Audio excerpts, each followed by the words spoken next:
শাস্তি, রবীন্দ্রনাথ ঠাকুর। প্রথম পরিচ্ছেদ।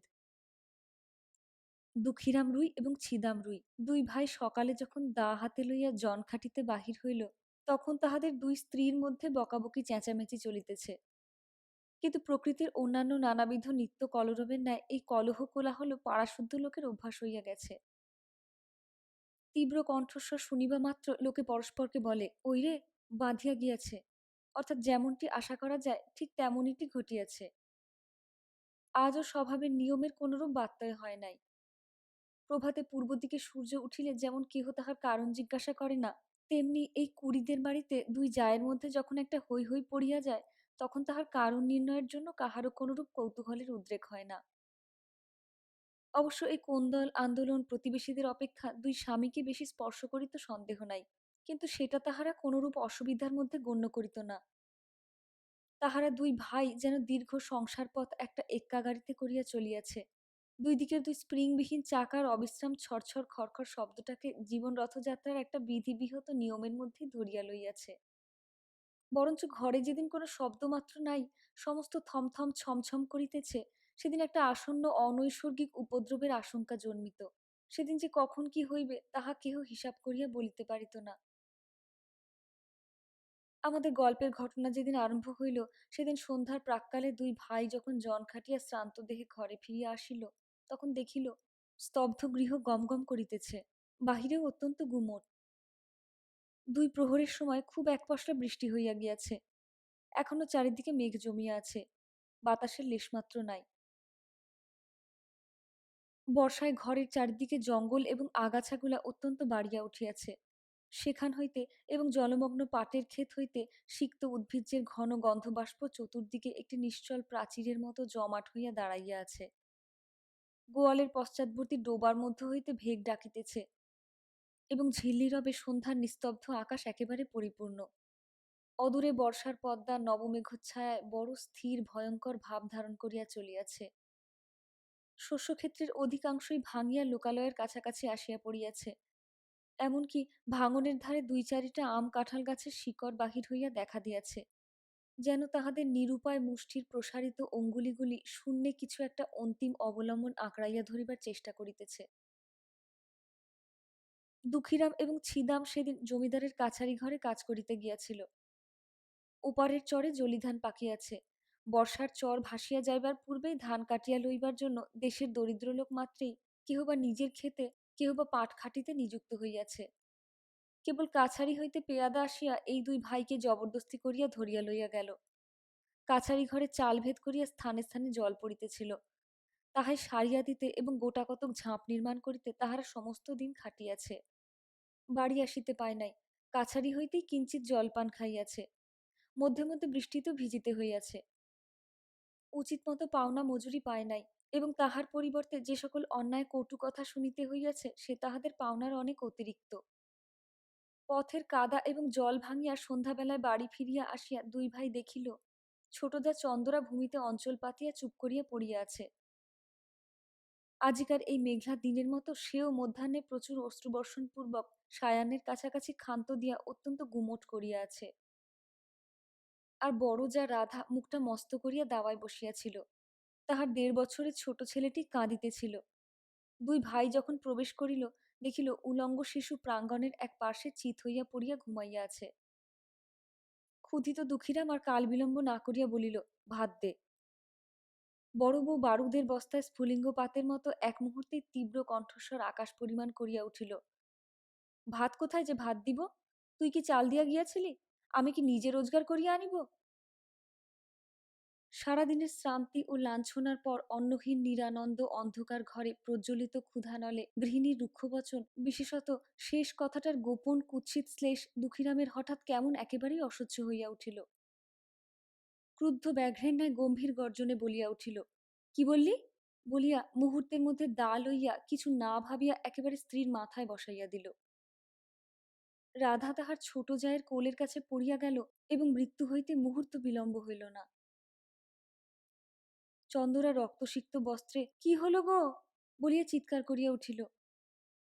ছিদাম তাহার মুখ চাপিয়া ধরিল। দুঃখীরাম দা ফেলিয়া মুখে হাত দিয়া হতবুদ্ধির মতো ভূমিতে বসিয়া পড়িল। ছেলেটা জাগিয়া উঠিয়া ভয়ে চিৎকার করিয়া কাঁদিতে লাগিল। বাহিরে তখন পরিপূর্ণ শান্তি। রাখাল বালক গরু লইয়া গ্রামে ফিরিয়া আসিতেছে। পরপারের চরে যাহারা নূতন পক্ষ ধান কাটিতে গিয়াছিল, তাহারা ৫-৭ জনে এক একটি ছোট নৌকায় এপারে ফিরিয়া পরিশ্রমের পুরস্কার ২-৪ আঁটি ধান মাথায় লইয়া প্রায় সকলেই নিজ নিজ ঘরে আসিয়া পৌঁছিয়াছে। চক্রবর্তীদের বাড়ির রামলোচন খুড়া গ্রামের ডাকঘরে চিঠি দিয়া ঘরে ফিরিয়া নিশ্চিন্ত মনে চুপচাপ তামাক খাইতেছিলেন। হঠাৎ মনে পড়িল, তাহার কোরফা প্রজা দুঃখীর অনেক টাকা খাজনা বাকি, আজ কিয়দাংশ শোধ করিবে প্রতিশ্রুত হইয়াছিল। এতক্ষণে তাহারা বাড়ি ফিরিয়াছে স্থির করিয়া চাদরটা কাঁধে ফেলিয়া ছাতা লইয়া বাহির হইলেন। কুড়িদের বাড়িতে ঢুকিয়া তাহার গা ছমছম করিয়া উঠিল। দেখিলেন ঘরে প্রদীপ জ্বালা হয় নাই। অন্ধকার দাওয়ায় ২-৪টা অন্ধকার মূর্তি অস্পষ্ট দেখা যাইতেছে। রহিয়া রহিয়া দাওয়ার এক কোণ হইতে একটা অস্ফুট রোদন উচ্ছ্বসিত হইয়া উঠিতেছে, এবং ছেলেটা যত মা মা বলিয়া কাঁদিয়া উঠিতে চেষ্টা করিতেছে, ছিদাম তাহার মুখ চাপিয়া ধরিতেছে। রামলোচন কিছুটা ভীত হইয়া জিজ্ঞাসা করিলেন, দুঃখী, আছিস নাকি? দুঃখী এতক্ষণ প্রস্তর মূর্তির মতো নিশ্চল হইয়া বসিয়াছিল। তাহার নাম ধরিয়া ডাকিবা মাত্র একেবারে অবোধ বালকের মতো উচ্ছ্বসিত হইয়া কাঁদিয়া উঠিল। ছিদাম তাড়াতাড়ি দাওয়া হইতে অঙ্গনে নামিয়া চক্রবর্তীর নিকটে আসিল। চক্রবর্তী জিজ্ঞাসা করিলেন, মাগিরা বুঝি ঝগড়া করিয়া বসিয়া আছে? আজ তো সমস্ত দিনই চিৎকার শুনিয়াছি। এতক্ষণ ছিদাম কিংকর্তব্য কিছুই ভাবিয়া উঠিতে পারে নাই। নানা অসম্ভব গল্প তাহার মাথায় উঠিতেছিল। আপাতত স্থির করিয়াছিল, রাত্রি কিঞ্চিত অধিক হইলে মৃতদেহ কোথাও সরাইয়া ফেলিবে। ইতিমধ্যে যে চক্রবর্তী আসিয়া উপস্থিত হইবে এই সে মনেও করে নাই। ফস করিয়া কোনো উত্তর যোগাইল না। বলিয়া ফেলিল, হাঁ, আজ খুব ঝগড়া হইয়া গিয়াছে। চক্রবর্তী দাওয়ার দিকে অগ্রসর হইবার উপক্রম করিয়া বলিল, কিন্তু সেজন্য দুঃখী কাঁদে কেন রে? ছিদাম দেখিল আর রক্ষা হয় না। হঠাৎ বলিয়া ফেলিল, ঝগড়া করিয়া ছোট বউ বড় বউয়ের মাথায় এক দায়ের কোপ বসাইয়া দিয়াছে। উপস্থিত বিপদ ছাড়া যে আর কোনো বিপদ থাকিতে পারে এ কথা সহজে মনে হয় না। ছিদাম তখন ভাবিতেছিল, ভীষণ সত্যের হাত হইতে কি করিয়া রক্ষা পাইব। মিথ্যা যে তদপেক্ষা ভীষণ হইতে পারে তাহা তাহার জ্ঞান হইল না। রামলোচনের প্রশ্ন শুনিবা মাত্র তাহার মাথায় তৎক্ষণাৎ একটা উত্তর জোগাইল এবং তৎক্ষণাৎ বলিয়া ফেলিল। রামলোচন চমকিয়া উঠিয়া কহিল, অ্যাঁ, বলিস কি? মরে নাই তো? ছিদাম কহিল, মরিয়াছে। বলিয়া চক্রবর্তীর পা জড়াইয়া ধরিল। চক্রবর্তী পালাইবার পথ পায় না। ভাবিল, রাম রাম, সন্ধ্যাবেলায় এ কি বিপদেই পড়িলাম। আদালতে সাক্ষ্য দিতে দিতেই প্রাণ বাহির হইয়া পড়িবে। ছিদাম কিছুতেই তাহার পা ছাড়িল না। কহিল, দাদা ঠাকুর, এখন আমার বউকে বাঁচাইবার কি উপায় করি? মামলা মোকদ্দমার পরামর্শে রামলোচন সমস্ত গ্রামের প্রধান মন্ত্রী ছিলেন। তিনি একটু ভাবিয়া বলিলেন, দেখ, ইহার এক উপায় আছে। তুই এখনই থানায় ছুটিয়া যা। বলগে তোর বড় ভাই দুঃখী সন্ধ্যাবেলায় ঘরে আসিয়া ভাত চাহিয়াছিল। ভাত ছিল না বলিয়া স্ত্রীর মাথায় দা বসাইয়া দিয়াছে। আমি নিশ্চয় বলিতেছি, এই কথা বলিলে ছুরিটা বাঁচিয়া যাইবে। ছিদামের কণ্ঠ শুষ্ক হইয়া আসিল। উঠিয়া কহিল, ঠাকুর, বউ গেলে তো বউ পাইব, কিন্তু আমার ভাই ফাঁসি গেলে আর তো ভাই পাইব না। কিন্তু যখন নিজের স্ত্রীর নামে দোষারোপ করিয়াছিল তখন এ সকল কথা ভাবে নাই। তাড়াতাড়িতে একটা কাজ করিয়া ফেলিয়াছে। এখন অলক্ষিতভাবে মন আপনার পক্ষে যুক্তি এবং প্রবোধ সঞ্চয় করিতেছে। চক্রবর্তীও কথাটা যুক্তিসঙ্গত বোধ করিলেন। কহিলেন, তবে যেমনটি ঘটিয়াছে তাই বলিস, সকল দিক রক্ষা করা অসম্ভব। বলিয়া রামলোচন অবিলম্বে প্রস্থান করিল, এবং দেখিতে দেখিতে গ্রামে রাষ্ট্র হইল যে কুড়িদের বাড়ির চন্দরা রাগারাগি করিয়া বড় জায়ের মাথায় দা বসাইয়া দিয়াছে। বাঁধ ভাঙিলে যেমন জল আসে গ্রামের মধ্যে, তেমনি হু হু শব্দে পুলিশ আসিয়া পড়িল। অপরাধী এবং নিরপরাধী সকলেই বিষম উদ্বিগ্ন হইয়া উঠিল।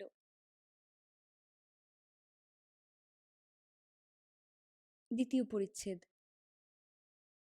ছিদাম ভাবিল, যে পথ কাটিয়া ফেলিয়াছে সেই পথেই চলিতে হইবে।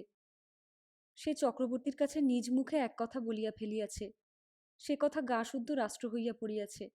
এখন আবার আর একটা কিছু প্রকাশ হইয়া পড়িলে কি জানি কি হইতে কি হইয়া পড়িবে, সে নিজেই কিছু ভাবিয়া পাইল না। মনে করিল কোনো মতে সে কথাটা রক্ষা করিয়া তাহার সহিত আর ৫টা গল্প জুড়িয়া স্ত্রীকে রক্ষা করা ছাড়া আর কোনো পথ নাই। ছিদাম তাহার স্ত্রী চন্দরাকে অপরাধ নিজ স্কন্ধে লইবার জন্য অনুরোধ করিল। সে তো একেবারে বজ্রাহত হইয়া গেল। ছিদাম তাহাকে আশ্বাস দিয়া কহিল, যাহা বলিতেছি তাই কর, তোর কোনো ভয় নাই, আমরা তোকে বাঁচাইয়া দিব। আশ্বাস দিল বটে, কিন্তু গলা শুকাইল, মুখ পাংশুবর্ণ হইয়া গেল।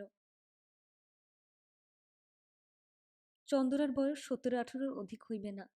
মুখখানি হৃষ্টপুষ্ট, গোলগাল, শরীরটি অনতি দীর্ঘ, আঁটো-সাঁটো, সুস্থ সবল। অঙ্গপ্রত্যঙ্গের মধ্যে এমন একটি সৌষ্ঠব আছে যে চলিতে ফিরিতে নড়িতে চড়িতে দেহের কোথাও যেন কিছু বাঁধে না। একখানি নূতন তৈরি নৌকার মতো, বেশ ছোট এবং সুডোল, অত্যন্ত সহজে সরে, এবং তাহার কোথাও কোনো গ্রন্থি শিথিল হইয়া যায় নাই। পৃথিবীর সকল বিষয়েই তাহার একটা কৌতুক এবং কৌতূহল আছে।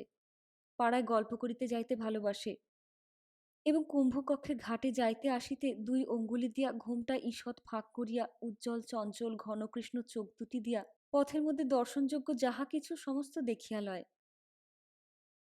বড় বউ ছিল ঠিক উহার উল্টা, অত্যন্ত এলোমেলো, ঢিলেঢালা, অগোছালো। মাথার কাপড়, কোলের শিশু, ঘরকন্নার কাজ কিছুই সে সামলাইতে পারিত না। হাতে বিশেষ কিছু একটা কাজও নাই, অথচ কোনো কালে যেন সে অবসর করিয়া উঠিতে পারে না। ছোট যা তাহাকে অধিক কিছু কথা বলিত না, মৃদুস্বরে ২-১টা তীক্ষ্ণ দংশন করিত, আর সে হাউ হাউ দাউ দাউ করিয়া রাগিয়া মাগিয়া বকিয়া ঝকিয়া সারা হইত এবং পাড়াশুদ্ধ অস্থির করিয়া তুলিত। এই ২ জুড়ি স্বামী স্ত্রীর মধ্যে স্বভাবের একটা আশ্চর্য ঐক্য ছিল। দুঃখীরা মানুষটা কিছু বৃহদায়তনের, হাড়গুলা খুব চওড়া, নাসিকা খর্ব, দুটি চক্ষু এই দৃশ্যমান সংসারকে যেন ভালো করিয়া বোঝে না, অথচ ইহাকে কোনরূপ প্রশ্নও করিতে যায় না। এমন নিরীহ অথচ ভীষণ, এমন সবল অথচ নিরুপায় মানুষ অতি দুর্লভ। আর ছিদামকে একখানি চকচকে কালো পাথরে কে যেন বহু যত্নে কুঁদিয়া গড়িয়া তুলিয়াছে, লেশমাত্র বাহুল্য বর্জিত, এবং কোথাও যেন কিছু টোল খায় নাই। প্রত্যেক অঙ্গটি বলের সহিত নৈপুণ্যের সহিত মিশিয়া অত্যন্ত সম্পূর্ণতা লাভ করিয়াছে। নদীর উচ্চপার হইতে লাফাইয়া পড়ুক, লগি দিয়া নৌকা ঠেলুক, বাঁশগাছে চড়িয়া বাছিয়া বাছিয়া কঞ্চি কাটিয়া আনুক, সকল কাজেই তাহার একটি পরিমিত, পরিপাট্য, একটি অবলীলাকৃত শোভা প্রকাশ পায়। বড় বড় কালো চুল তেল দিয়া কপাল হইতে যত্নে আঁচড়াইয়া তুলিয়া কাঁধে আনিয়া ফেলিয়াছে। বেশভূষা সাজসজ্জায় বিলক্ষণ একটু যত্ন আছে।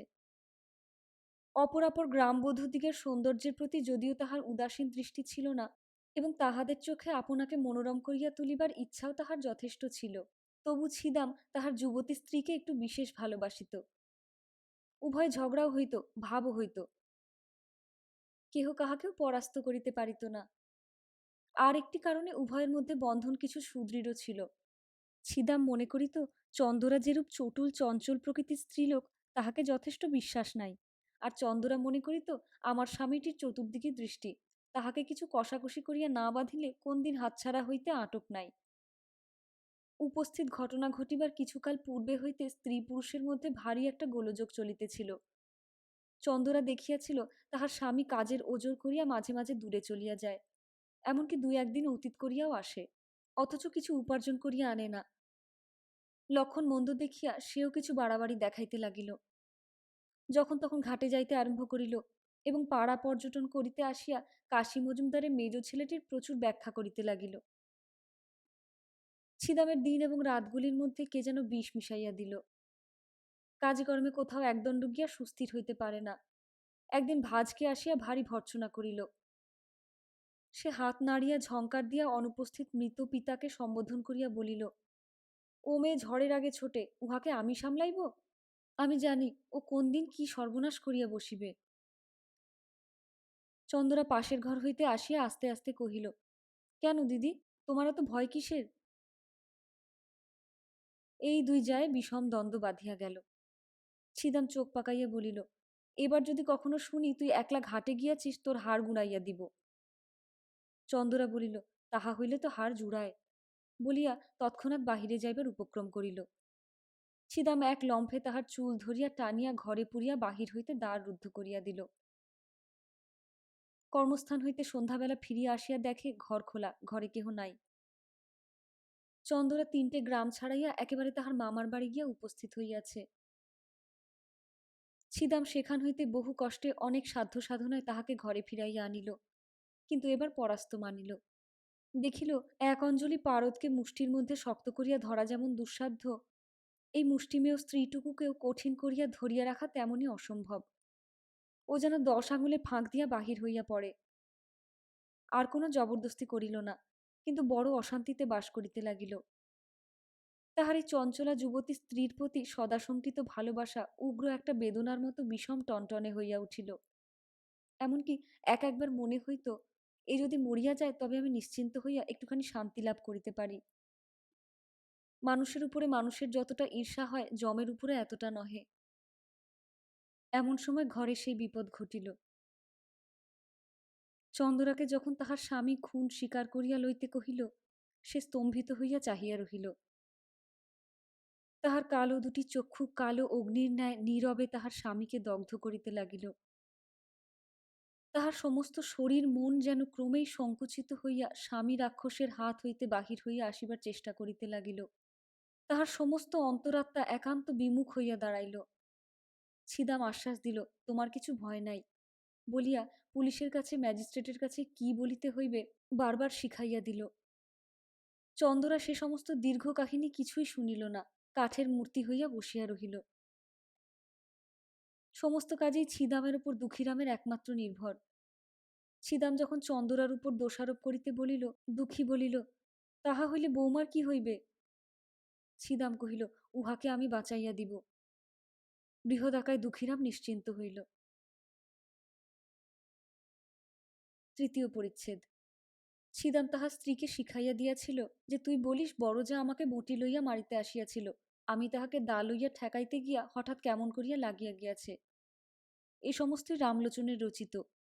ইহার অনুকূলে যে যে অলঙ্কার এবং প্রমাণ প্রয়োগের আবশ্যক তাহাও সে বিস্তারিতভাবে ছিদামকে শিখাইয়াছিল। পুলিশ আসিয়া তদন্ত করিতে লাগিল। চন্দরাই যে তাহার বড় যাকে খুন করিয়াছে, গ্রামের সকল লোকের মনে এই বিশ্বাস বদ্ধমূল হইয়া গিয়াছে। সকল সাক্ষীর দ্বারাই সেইরূপ প্রমাণ হইল। পুলিশ যখন চন্দরাকে প্রশ্ন করিল, চন্দরা কহিল, হ্যাঁ, আমি খুন করিয়াছি। কেন খুন করিয়াছ? আমি তাহাকে দেখিতে পারিতাম না। কোনো বচসা হইয়াছিল? না। সে তোমাকে প্রথমে মারিতে আসিয়াছিল? না। তোমার প্রতি কোনো অত্যাচার করিয়াছিল? না। এইরূপ উত্তর শুনিয়া সকলে অবাক হইয়া গেল। ছিদাম তো একেবারে অস্থির হইয়া উঠিল। কহিল, উনি ঠিক কথা বলিতেছেন না। বড়বু প্রথমে দারোগা খুব এক তাড়া দিয়া তাহাকে থামাইয়া দিল। অবশেষে তাহাকে বিধিমতো জেরা করিয়া বারবার সেই একই উত্তর পাইল। বড়বউয়ের দিক হইতে কোনরূপ আক্রমণ চন্দরা কিছুতেই স্বীকার করিল না। এমন একগুঁয়ে মেয়েও তো দেখা যায় না। একেবারে প্রাণপণে ফাঁসি কাষ্ঠের দিকে ঝুঁকিয়াছে, কিছুতেই তাহাকে টানিয়া রাখা যায় না। এ কি নিদারুণ অভিমান! চন্দরা মনে মনে স্বামীকে বলিতেছে, আমি তোমাকে ছাড়িয়া আমার এই নবযৌবন লইয়া ফাঁসি কাঠকে বরণ করিলাম। আমার ইহজন্মের শেষ বন্ধন তাহার সহিত। বন্দিনী হইয়া চন্দরা একটি নিরীহ ক্ষুদ্র চঞ্চল কৌতুকপ্রিয় গ্রামবধূ চিরপরিচিত গ্রামের পথ দিয়া, রথতলা দিয়া, হাটের মধ্য দিয়া, ঘাটের প্রান্ত দিয়া, মজুমদারদের বাড়ির সম্মুখ দিয়া, পোস্ট অফিস এবং স্কুল ঘরের পার্শ্ব দিয়া, সমস্ত পরিচিত লোকের চক্ষের উপর দিয়া কলঙ্কের ছাপ লইয়া চিরকালের মতো গৃহ ছাড়িয়া চলিয়া গেল। একপাল ছেলে পিছন পিছন চলিল, এবং গ্রামের মেয়েরা, তাহার সই সাঙ্গাতরা কেহ কেহ ঘোমটার ফাঁক দিয়া একপাল ছেলে পিছন পিছন চলিল। কেহ বা গাছের আড়ালে দাঁড়াইয়া পুলিশ চালিত চন্দরাকে দেখিয়া লজ্জায় ঘৃণায় ভয়ে কণ্টকিত হইয়া উঠিল। ডেপুটি ম্যাজিস্ট্রেটের কাছেও চন্দরা দোষ স্বীকার করিল, এবং খুনের সময় বড় বউ যে তাহার প্রতি কোনরূপ অত্যাচার করিয়াছিল তাহা প্রকাশ হইল না। কিন্তু সেদিন ছিদাম সাক্ষ্যস্থলে আসিয়াই একেবারে কাঁদিয়া জোর হস্তে কহিল, দোহাই হুজুর, আমার স্ত্রীর কোনো দোষ নাই। হাকিম ধমক দিয়া তাহার উচ্ছ্বাস নিবারণ করিয়া তাহাকে প্রশ্ন করিতে লাগিলেন। সে একে একে সত্য ঘটনা প্রকাশ করিল। হাকিম তাহার কথা বিশ্বাস করিলেন না, কারণ প্রধান বিশ্বস্ত ভদ্রসাক্ষী রামলোচন কহিল, খুনের অনতিবিলম্বেই আমি ঘটনাস্থলে উপস্থিত হইয়াছিলাম। সাক্ষী ছিদাম আমার নিকট সমস্ত স্বীকার করিয়া আমার পা জড়াইয়া ধরিয়া কহিল, বউকে কি করিয়া উদ্ধার করিব আমাকে যুক্তি দিন। আমি ভালো মন্দ কিছুই বলিলাম না। সাক্ষী আমাকে বলিল, আমি যদি বলি আমার বড় ভাই ভাত চাহিয়া ভাত পায় নাই বলিয়া রাগের মাথায় স্ত্রীকে মারিয়াছে, তাহা হইলে সে কি রক্ষা পাইবে? আমি কহিলাম, খবরদার হারামজাদা, আদালতে এক বর্ণও মিথ্যা বলিস না, এত বড় মহাপাপ আর নাই, ইত্যাদি। রামলোচন প্রথমে চন্দরাকে রক্ষা করিবার উদ্দেশ্যে অনেকগুলো গল্প বানাইয়া তুলিয়াছিল, কিন্তু যখন দেখিল চন্দরা নিজে বাঁকিয়া দাঁড়াইয়াছে, তখন ভাবিল, ওরে বাপরে, শেষকালে কি মিথ্যা সাক্ষ্যের দায় পড়িব? যেটুকু জানি সেটুকু বলা ভালো। এই মনে করিয়া রামলোচন যাহা জানে তাহাই বলিল, বরঞ্চ তাহার চেয়েও কিছু বেশি বলিতে ছাড়িল না। ডেপুটি ম্যাজিস্ট্রেট সেশনে চালান দিলেন। ইতিমধ্যে চাষবাস, হাটবাজার, হাসি কান্না, পৃথিবীর সমস্ত কাজ চলিতে লাগিল, এবং পূর্ব পূর্ব বৎসরের মতো নবীন ধান্যক্ষেত্রে শ্রাবণের অবিরল বৃষ্টিধারা বর্ষিত হইতে লাগিল। পুলিশ আসামি এবং সাক্ষী লইয়া আদালতে হাজির। সম্মুখবর্তী মুন্সেফের কোর্টে বিস্তর লোক নিজ নিজ মোকদ্দমার অপেক্ষায় বসিয়া আছে। রন্ধনশালার পশ্চাৎবর্তী একটি ডোবার অংশবিভাগ লইয়া কলিকাতা হইতে এক উকিল আসিয়াছে, এবং তদুপলক্ষে বাদীর পক্ষে ৩৯ জন সাক্ষী উপস্থিত আছে। কত শত লোক আপন আপন কড়াগণ্ডা হিসাবের চুলচেরা মীমাংসা করিবার জন্য ব্যগ্র হইয়া আসিয়াছে। জগতে আপাতত তদপেক্ষা গুরুতর আর কিছুই উপস্থিত নাই, এইরূপ তাহাদের ধারণা। ছিদাম বাতায়ন হইতে এই অত্যন্ত ব্যস্ত সমস্ত প্রতিদিনের পৃথিবীর দিকে একদৃষ্টে চাহিয়া আছে। সমস্ত স্বপ্নের মতো বোধ হইতেছে। কম্পাউন্ডের বৃহৎ বটগাছ হইতে একটি কোকিল ডাকিতেছে, তাহাদের কোনরূপ আইন আদালত নাই। চন্দরা জজের কাছে কহিল, ওগো সাহেব, এক কথা আর বারবার কতবার করিয়া বলিব? জজ সাহেব তাহাকে বুঝাইয়া বলিলেন, তুমি যে অপরাধ স্বীকার করিতেছ তাহার শাস্তি কি জানো? চন্দরা কহিল, না। জজ সাহেব কহিলেন, তাহার শাস্তি ফাঁসি। চন্দরা কহিল, ওগো তোমার পায়ে পড়ি, তাই দাও না সাহেব, তোমাদের যাহা খুশি করো, আমার তো আর সহ্য হয় না। যখন ছিদামকে আদালতে উপস্থিত করিল, চন্দরা মুখ ফিরাইল। জজ কহিলেন, সাক্ষীর দিকে চাহিয়া বলো, এ তোমার কে হয়? চন্দরা দুই হাতে মুখ ঢাকিয়া কহিল, ও আমার স্বামী হয়।